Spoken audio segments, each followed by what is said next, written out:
We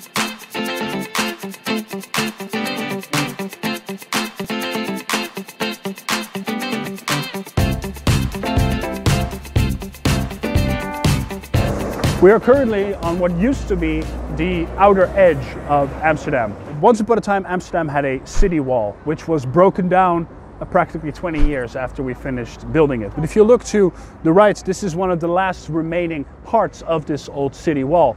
A defense tower, which we in Dutch call the Schreierstoren, sometimes translated incorrectly into English as the Weeping Tower, because there is an old folks tale of sailors' wives standing on the edge of this tower at the top who would weep when they saw their husbands leave for their voyages. There's absolutely no evidence to support that there were ever any weeping women at the top of this tower. So a more logical and historically correct conclusion would be that Schreierstoren refers to the fact that this tower is a schrijing, right, which is a connector point between two walls.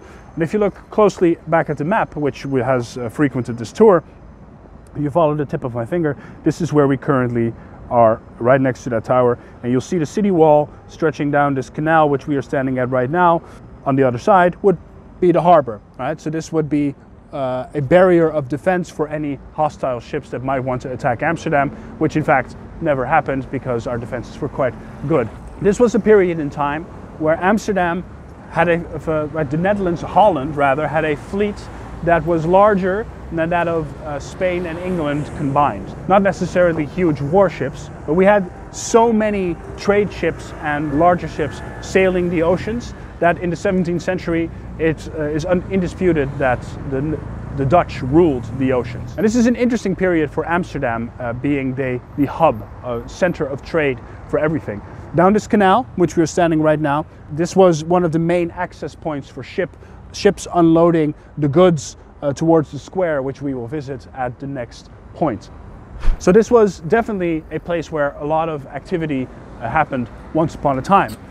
It was also a place a time when Amsterdam started exploring the world itself. Rather than just conduct trade here, we also started exploring the world, finding new trade opportunities. Not a lot of people remember that the Dutch were in fact once upon a time one of the great colonizers of the colonial age. Along with the English, the French, the Spanish and the Portuguese to some extent, the Dutch had a very prominent role to play in many parts of the world. Which leads me back to the Schreierstoren, the Weeping Tower. Because if you look at the bottom over there, you'll see a green placard on the tower which commemorates the exact location from which the halve maan, or the crescent moon, left from Amsterdam to explore the New World, or the United States as we know it today. This voyage would lead to the founding of the settlement of New Amsterdam, which today is known as New York. But any people from New York might not know that the Dutch were once upon a time responsible for the building of your city, which we traded with the English for some colonies in the Caribbean, which is why still to this day some of the islands in the Caribbean are part of the Dutch kingdom as we know it. But this trade was conducted supposedly willingly, but I would argue that a huge portion of it was that the English wanted the Dutch out of their way at that time. This was a time where the English and the Dutch were both fighting for naval supremacy and were both colonizing, and many Dutch nobility were, I can quote directly as saying, "I think the devil shits Dutchmen." Right? We were not a friendly people towards each other at this time. But if you look at this map, you will get a small indication of where the Dutch have been over the centuries. All these green areas were, and some of them actually still are, Dutch colonies.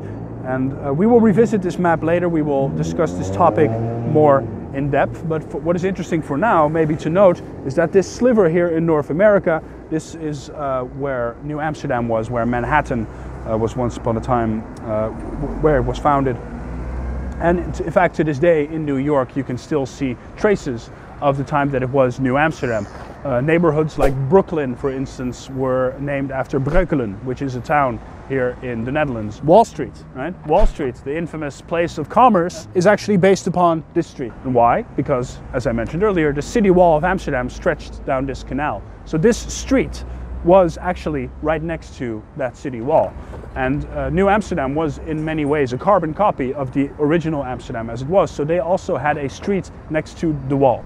Almost mind-blowing to some degree that this infamous street responsible for our wallets being drained in 2008 find its humble beginnings in this friendly neighborhood street where people walk their dogs.